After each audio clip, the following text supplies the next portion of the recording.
쟁하고 애들 날올 거야. 이재명 대통령은 현재 지금 이 시각 워싱턴 D.C.에 있는데요. 그에 앞서서 이제 일본에서 한일 정상회담을 가졌습니다. 그래서 한일, 한미 이쪽 얘기를 저희가 핵심만 딱딱 집어서 몇 가지 짚어드리겠습니다.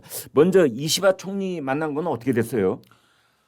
일단 한일 회담을 대통령이 취임한 다음에 일본을 먼저 만나는 상황도 매우 이례적이고 미국에 이어서 미국보다 앞서 일본 총리와 정상회담을 먼저 한 게 아마 이승만 대통령 때인가 뭐 있었다고 그런 것 같고 뭐 제가 얼핏 그 기사를 본 거라 정확치는 않습니다. 그러니까 사실상 우리 헌정사상 사실상 처음인 상황이고 더구나 그 이 스케줄도 일본을 갔다가 일본에서 저런 미국을 가는 굉장히 하여튼 이례적인 일정이 한일 회담을 했는데 네. 한일 정상회담은 그 17년 만에 공동 발표문이 나왔다고 합니다. 이게 그 이명박 대통령 시절에 한일 정상회담 이후로 처음이라고 할 정도로 네. 굉장히 나름 성과가 나온 한일 정상회담을 했고 네.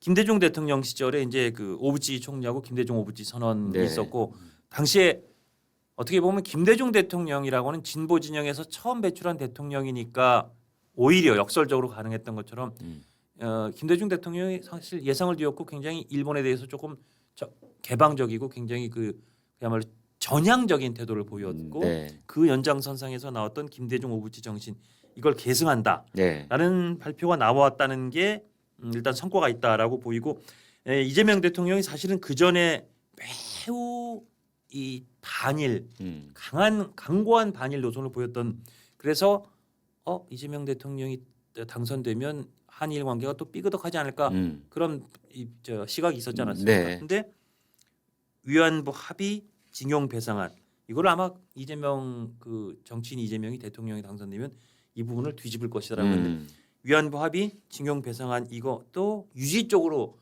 급선을 했다. 그러니까 한 번은 이제 박근혜 정부 때 이루어진 거고 위안부 문제는 그렇죠. 그다음에 강제징용 피해 구상 문제는 이제 윤석열 정부 때 이루어진 거잖아요. 예, 그걸 뒤집지 않겠다라고 했어요. 유지하겠다. 그것도 사실은 일반의 예상을 좀 뒤엎은 매우 전향적인 그리고 소위 말하는 이재명 대통령이 실용주의를 여기도 적용한 거 아니냐. 아니 그래가지고 보수 진영 쪽으로부터 이재명 대통령이 점수를 좀 땄어요. 그렇습니다. 조선일보 사설도 칭찬을 해줬더라고요. 칭찬을 했습니다. 그렇습니다. 예.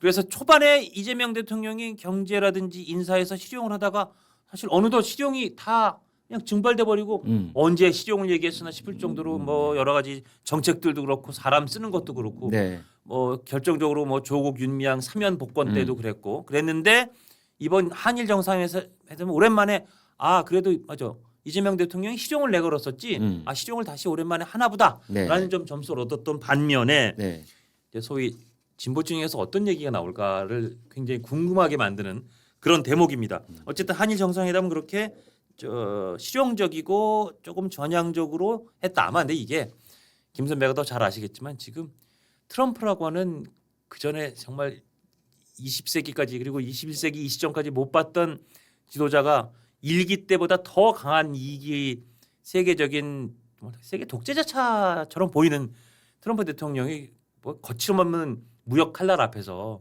한국 일본도 야 우리가 조금 좀 머리라도 맞대고 뭐라도 손이라도 잡고 있어야지 안 되겠다.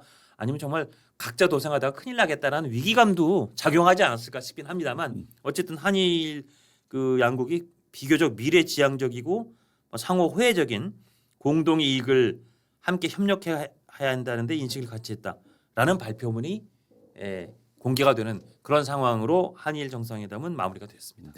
거기 이제 두 가지 지금 짚어주신 거기 두 가지 해석이 있던데 하나는 트럼프라는 사람은 이 한일 정상이 먼저 만난 것을 내심 반기고 긍정 평가를 하는 측면이 있는 반면에 섭섭해하고 경계하는 측면이 있을 것이다. 이제 두 가지가 있는데 한 가지 반긴다고 하는 것은 인도 태평양 그 영내 전략적 환경 변화에 한일이 공동 대응한다. 뭐 이런 부분이 있어요. 그렇습니다. 그런 부분에 대해서 트럼프가 생각할 때 그래 내가 중국 전제를 하기 위해서 지금 전방위적으로 포위 그 망을 짜고 있는데 한일 너희들 또 함께 한다고 그렇게 공식적으로 얘기를 해주니까 내가 참 좋구나. 이제 이게 첫 번째 긍정 평가를 한다는 근거가 되는 거고. 그렇죠. 두 번째는 뭐냐?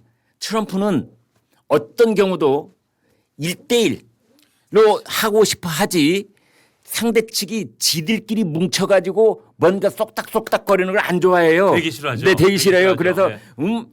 이시바 시게루가 나오고 만났을 때 뭔가 얘기를 이재명 대통령 귀에다 대고 다 얘기를 했을 것 같구나. 이러면 또 이거 경계한다는 거예요. 실제로 근데 이재명 대통령이 예. 미국으로 가는 전용기대에서 그 같이 탑승한 기자들과의 간담회에서 예. 저 일본 총리가 나한테 예. 굉장히 조언을 많이 해줬어. 맞아. 그래서 우리 조금 만나는 회담 20분짜리 걸려 1시간 늘어난 게 예. 나한테 정말 예. 과외로 굉장히 많이 해줘서 뭐라고 말은 못하겠는데 오 좋은 조언을 많이 해줬어. 말씀하신 것처럼 네. 이 얘기를 트럼프 대통령이 들으면 트럼프는 뭐야 이거? 나는 각계격파를 좋아하는데 얘들이 지금 소위 그래. 담합을 하고 나한테 보고 담합을 얘기를 나한테 좋아? 저항한다고? 그러니까요. 이것들 봐라 막 그건 좀 이제. 약간 불쾌할 대목일 수도 있는 것 같아요. 네. 예. 자 그러면은 말씀을 주셨으니 그 전용기 안에서 기자간담회 그 대목으로 좀 잠깐 넘어가 볼까요? 예. 자 한미 정상회담 진도가 아주 빨리빨리 나가고 있습니다. 네. 자 하여튼 그 전용기에서 말씀드린 것처럼 이시바 총리로부터 그런 조언을 들었다는 얘기를 포함해서 자 한미 정상회담에 대해서 트럼프에게 북한 문제 포함해서 필요한 얘기는 다 해볼 것이다. 그 과정이 매우 힘든 건 분명하지만 힘든 줄 알면 또 대비할 수 있으니까 최선을 다하겠다. 네. 그리고 또 미국에서 지금 상황이 심상치가 않잖아요. 아 예.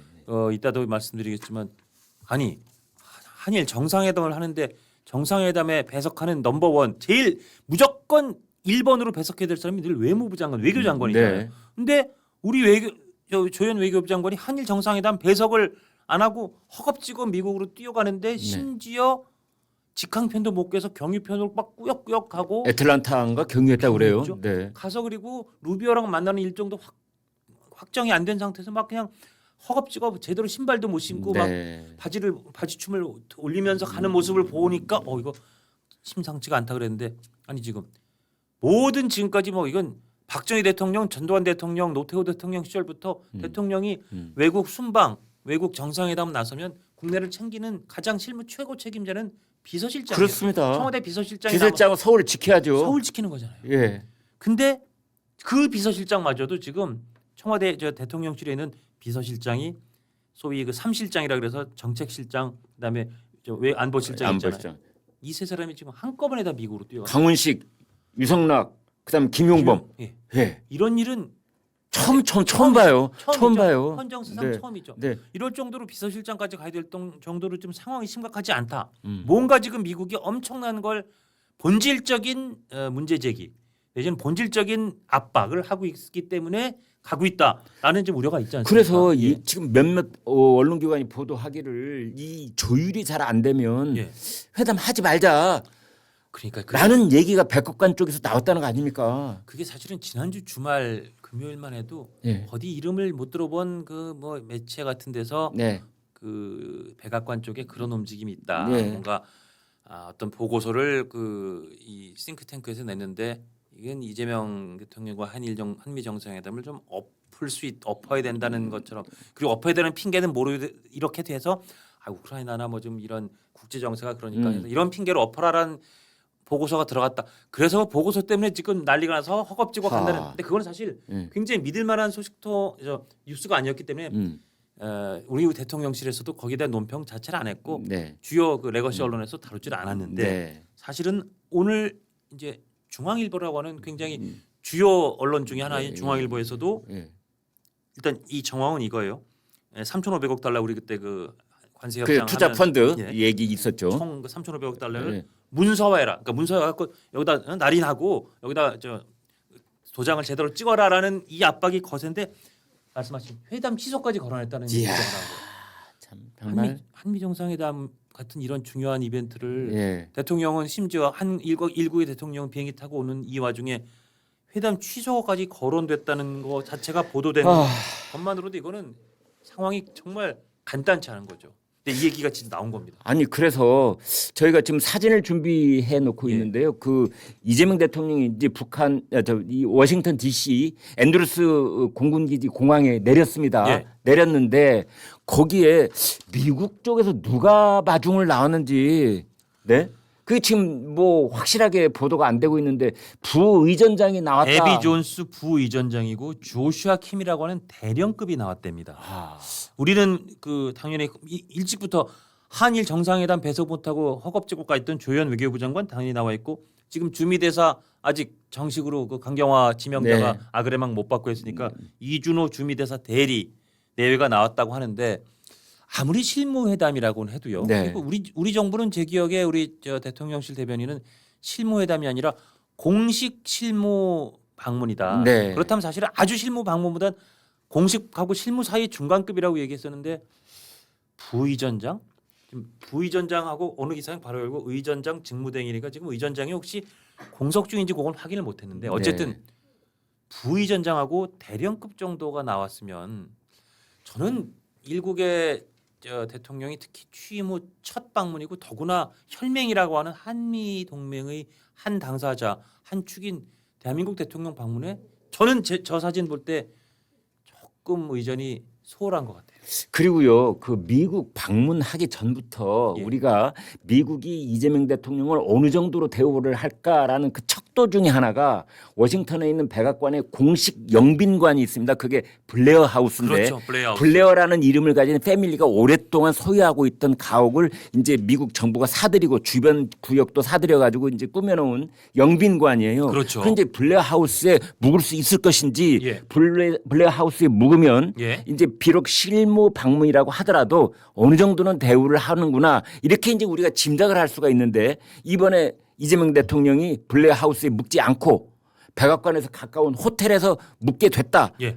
보도가 지금 되고 있어요. 그렇습니다. 그런데 예. 그 이유를 설명을 보니까 블레어 하우스가 공사 중이어서 이렇게 돼 있더라고요. 그래서 저희가 그 내용도 좀 자세하게 취재를 해서 전해드리겠습니다. 예. 그날 워낙 그 블레어 하우스가 크기 때문에 예.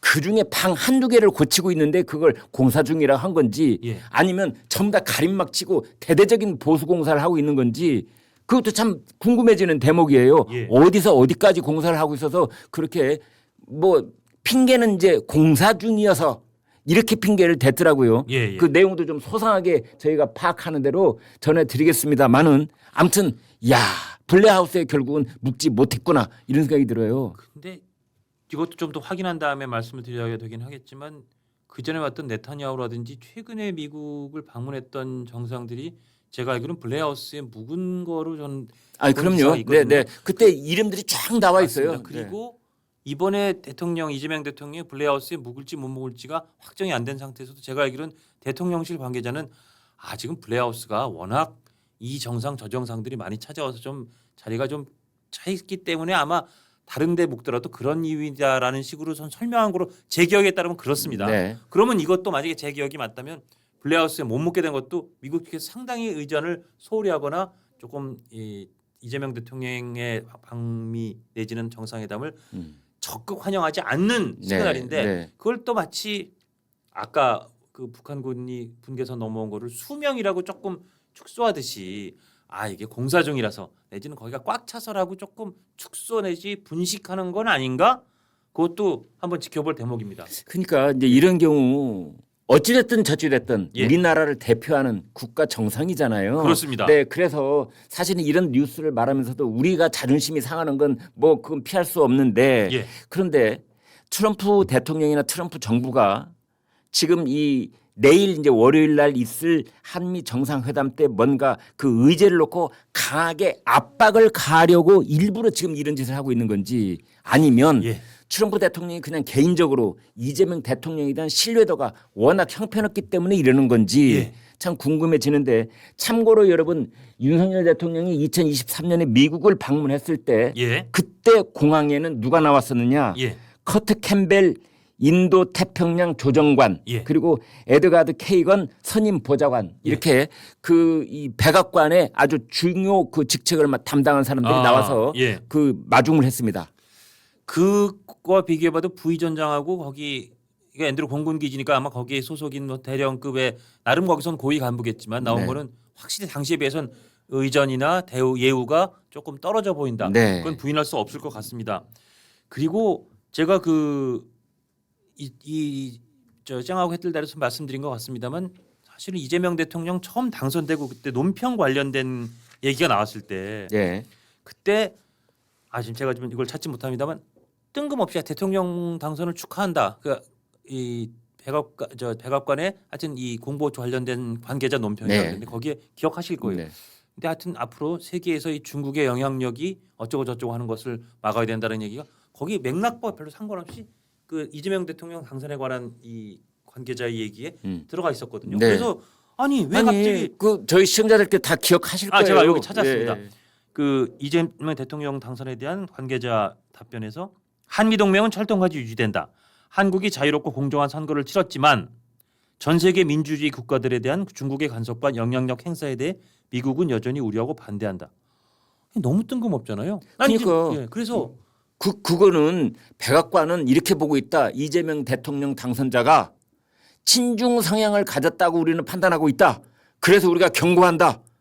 그런 뉘앙스가 느껴지죠. 네, 그런 뉘앙스가 느껴지잖아요. 아니 그건 초등학생 보고 읽어보라고 그러고 딱 느껴지는 거예요. 그래서 그러니까요. 예. 그때 사실은 우리가 이재명 대통령을 그 선거판에서 지지했느냐 안 했느냐 여부를 떠나서 좀 불쾌한 겁니다. 그거는. 맞습니다. 불쾌한 거고 네. 누군가 트럼프 대통령과 트럼프 대통령 주변의 그 외교안보 측근들한테 이런 좀 심각하게 좀 왜곡된 정보를 입력한 건 아니야? 우리 대한민국이 그 정도는 아니고 우리 대한민국 대통령이 당선되자마자 그런 대접받을 건 아닌데라는 생각을 갖고 있으면서 어쨌든 우려를 했던 거지 않습니까? 근데 그 우려가 지금 그때로 끝난 게 아니라 지금 한미 정상회담이 그때 통화도 좀 되게 늦게 이루어졌었고 네. 정상회담도 상당히 늦게 이루어졌었고 사실은 저번에 그 한번 우리 대통령이 미국에 가서 그때 G7이었나요? 하여튼 가서 한번 만날 뻔한 기회가 있었지만 네. 잡혀놓고 바로 트럼프 대통령이 뭐 다른 바쁜 일 있다 하고 그냥 결국 가버렸죠. 그 다음에 보니까 그게 이제 그 이스라엘의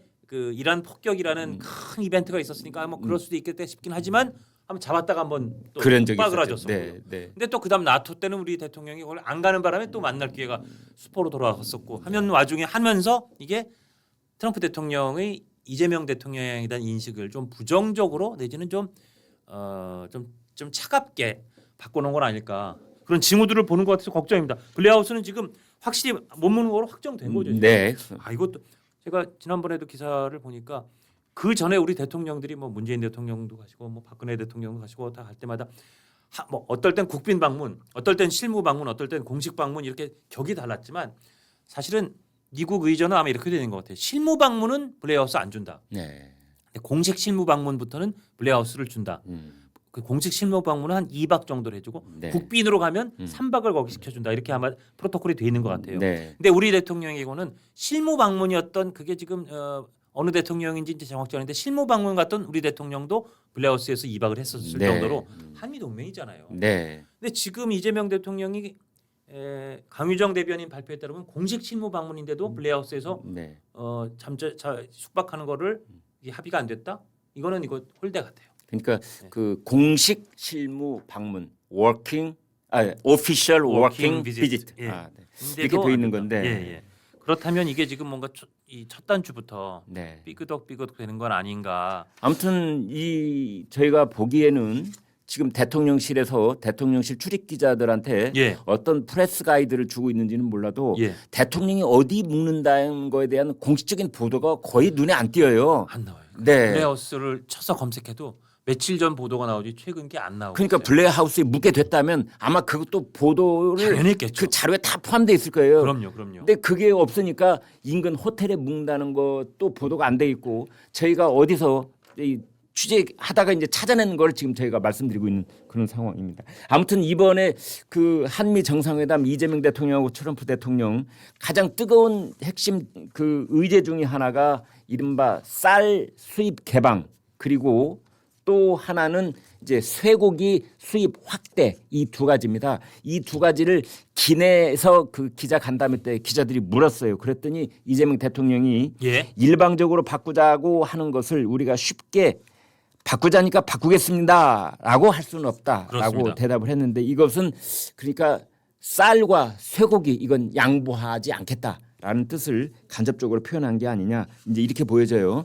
그래서 처음에 그 조현 외교부 장관이 갑자기 뛰어갈 때 어떻게 된 거지? 큰일 났나 보다. 정상회담 뭔가 큰 차질이 생기나 보다 뭔가 중대한 변수가 생긴다 보다 할 때 그때 한겨레 신문에서 단독 보도라 그래서 지금 말씀하신 이 쌀 쇠고기 같은 농축산물 관련된 이견이라고 보도가 나왔었어요. 네. 사람들이 아 이거구나라고 생각도 하는 와중에 한편으로는 정부에서 뭔가 더 큰 게 있지만 일단 이 정도인 것처럼 이렇게 넘어가려고 슬쩍 릴리스한 거 아닌가라는 관측도 나오는데 결론적으로 말씀하신 그것도 지금 현안이지만 오늘 중앙일보 보도에 따르면 여기 회담 취소까지 그 거론됐다는 기사가 나왔던 그 바로 같은 보도에서는 네. 3,500억 달러 투자 이거를 문서화하는 문제를 두고 아. 매우 압박을 거세게 한다. 아. 그러니까 와서 저기 도장 갖고서 여기다 찍어라. 그래서 다시 문서화해서 이제 앞으로 못하게 딴 말 못하게 하는 그때 그래서 마치 이게 그 트럼프가 기억하실 겁니다. 우리나라는 3,500억 달러에 대해서 한미 조선 펀드 1,500억 달러, 그 다음에 여러 가지 대미 투자 펀드 2,000억 달러고 이거는 그리고 그 당시 대통령실의 김용범 정책실장도 나와서 투자는 대부분 대출과 보증이다. 진짜 머니가 막 들어가는 게 아니라 대출하고 보증해 주는 거고 직접 투자는 비율이 낮을 거다. 이게 마치 일본 비슷한라고 얘기를 했었는데 네. 그때 트럼프는 근데 이렇게 얘기했었거든요. 그 SNS에다 합의에 따라 한국은 미국이 소유하고 통제하는 투자 프로젝트에 3,500억 달러를 제공할 것이다. 프로젝트는 대통령인 내가 직접 선정할 것이다. 결이 완전히 다르잖아요. 그렇죠. 우리는 대출이나 보증 다 합쳐 3,500억 달러고 트럼프는 아니야 뭔 소리야 여기 돈 다 쏘면 그 돈을 어디다 투자할지 내가 결정할 거야. 이 간극이 굉장히 컸는데 아마 이 부분을 놓고 한국에서 발표한 거 그거 아니고 돈 다 쏘고 거기다 문서에다 땅땅땅 이만큼 하고 이거는 트럼프 대통령의 미국의 국익에 따라서 한다라는 거를 다 쓴 다음에 야 여기다 와서 저 도장 찍어 저 등기부등본이랑 다 띄워서 도장 찍어 이렇다면 이렇게 하는 게 아닌가. 그렇다면 그리고 상무장관도 한국이 3,500억 달러 미국에 제공하고 수익의 90%는 미국민에게 한다. 아, 90%. 이것도 우리가 생각한 거랑 너무 결이 달라서 예. 그러니까 지금 벌써 이제 농축산물 얘기에서 크게 이견이 있는 것 같다. 그다음 관세 협상에 나왔던 얘기 또 다른 두 번째로 3,500억 달러를 도대체 어떤 식으로 쏘고 어떻게 쓸 건가도 큰 이견이 있는 것 같다. 그리고 이제 결국은 계속 나오는 핵심 관심사 트럼프가 입만 열면 그 얘기라는 방위 분담 문제. 이거 지금 100억 달러 내라는 거 아니에요? 한국 지금 10배를 늘려서 이 부분을 놓고도 뭔가 심각한 이견 차이가 있지 않을까? 지금 세 가지 이 갈래가 있는데다가 본질적으로 중국과 관련된 스탠스에 대해서도 아마 뭔가 있지 않을까? 그렇다면 이게 지금 한두 개가 아니잖아요. 그 중국과 관련해서 예. 이제 이재명 대통령이 비행기 안에서 기자들한테 그런 얘기를 했어요. 미국 쪽에서 유연화에 대한 요구가 있는 건 사실이지만 예. 우리 입장에 쉽게 동의할 수 없다. 다만 주한미군의 미래형 전략화 등의 논의는 우리로서도 필요하다. 이 얘기를 했는데 예. 이건 이제 해석을 해보면 어떻게 되느냐. 예. 유연화라고 하는 것은 예. 한미동맹을 뭐 현대화하다 이런 큰 카테고리 안에서 이제 한국의 역할도 중국을 견제하는 쪽에 적극적으로 개입하고 참여해달라 이런 거거든요. 예, 예. 여기에 대해서 이재명 대통령이 그렇게는 우리는 지금 시기상조인 것 같아 예. 이런 입장을 얘기한 것 같고요. 예. 그다음에 이제 주한미군의 미래형 전략화는 동의한다. 이건 뭐냐면 주한미군의 역할 또는 주한미군의 그 구성 내용 예. 이런 것들을 바꾸거나 예. 또는 어쩌면 숫자 조정까지도 그렇죠. 예. 여기에는 우리가 좀 더 그 적극적으로 같이 논의를 해볼 수가 있다 이렇게 들려요. 예. 그래서 이재명 대통령 입장에서는 중국의 심기는 건드리지 않으면서 예. 네. 주한미군을 축소한다든지 재조정하는 문제에 대해서는 뭐 논의를 해보자. 예. 뭐 이런 식의 얘기를 지금 미국 쪽에 해놓고 있는 것 같아요. 그런데 그게 다른 미국 정부 같으면 그 정도의 그 입장을 표명하면 뭐 귀국의 입장도 상당히 이해는 되는데 우리는 또 이런 것도 있으니까 이런 것도 같이 한번 머리를 맞대고 생각해 봅시다. 이렇게 얘기할 텐데 아시다시피 트럼프라는 사람의 캐릭터는 트럼프 행정부의 성격은 뭐야 양다리 걸치겠다는 거야? 너 지금 중국 코털도 안 건드리고 중국 심기도 잘 보호하고 중국이랑도 한쪽 손 잡으면서 내 손도 잡겠다고? 나는 그런 거 안 해. 어떻게 손을 양손을 다 어디다 내밀 거야? 지금 이런 식으로 압박을 한다면 이게 사실은 우리 지정학적 위치상 사실 우리가 중국이랑 척지기도 어려운 건 좀 분명히 이해해요. 그리고 경제적으로나 지정학적으로나 너무 이 관계들이 지금 밀접하게 연결되어 있으니까 그거를 잘 유지해야 된다는 그런 필요성도 인식은 하는데 어쨌든 트럼프 앞에서는 그게 이쪽도 잘 되고 저쪽도 잘 되고 하는 건 어서 양다리야라는 호된 질책, 호된 반박을 불러일으킬 수 있으니 조금 더 냉철하고 조금 더 정말 그 여우 같은 전략 전술이 필요한데 그걸 과연 지금 제대로 구사할 수 있느냐 걱정이고 상당히 우려가 됩니다.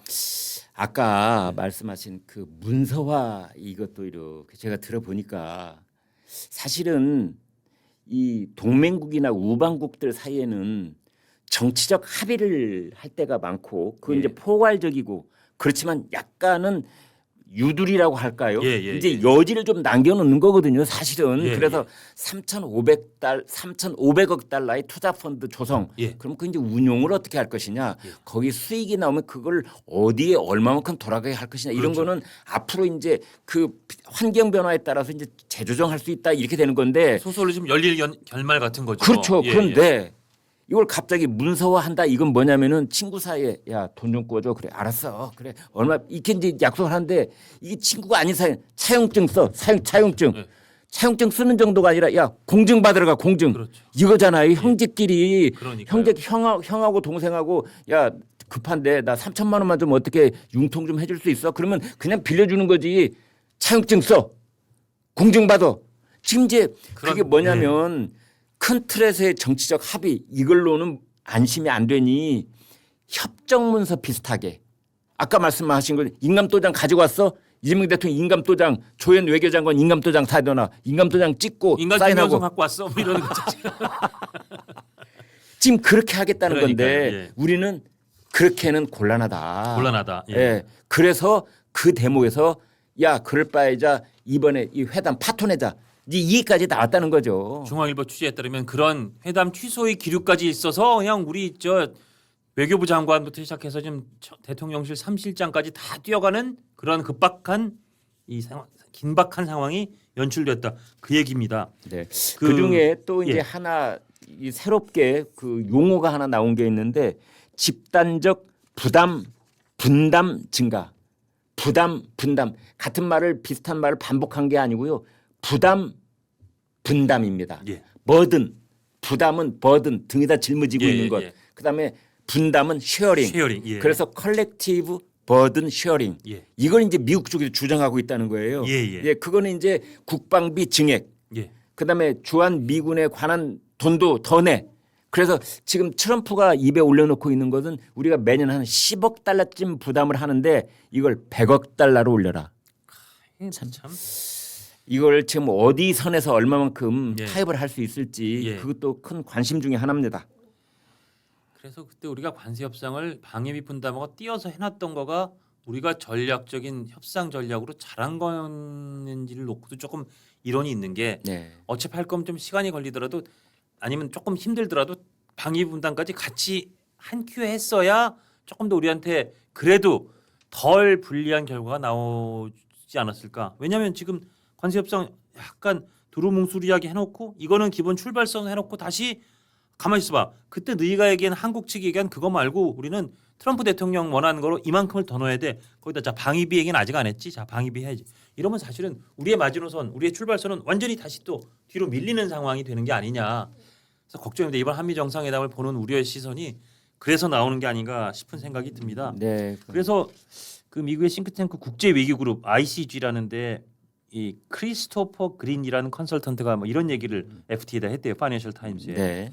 이재명 대통령이 카운터파트, 트럼프 대통령이죠.